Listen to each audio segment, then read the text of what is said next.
Le ministre de l'Environnement a procédé ce matin au lancement d'un atelier de travail sur la gestion soutenue des POPs, les polluants organiques persistants. Ces déchets sont très souvent difficiles à identifier, mais leurs effets sont indéniablement néfastes à l'environnement. Depuis quelques années, l'État mauricien procède à la destruction efficace de ces POPs.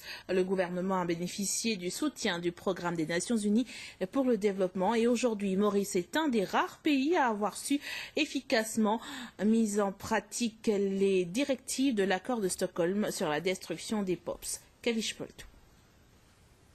Durant ces 50 dernières années, l'Afrique a accumulé plus de 50 000 tonnes de polluants organiques persistants, les POPs.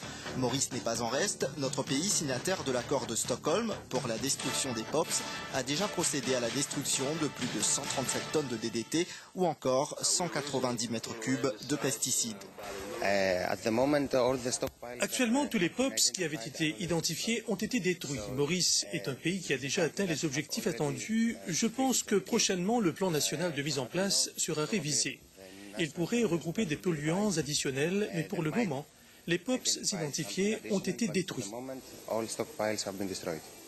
Tout cela a été rendu possible grâce à une collaboration entre le programme des Nations Unies pour le développement et l'État mauricien. Certains polluants tels le DDT consistaient une menace pour la santé publique et le gouvernement a beaucoup œuvré pour faire disparaître ce polluant. Le DDT, c'est un persistent organic pollutant qui servait beaucoup pour contrôler la maladie malaria et il n'a pas un effet néfaste au niveau de la santé humaine.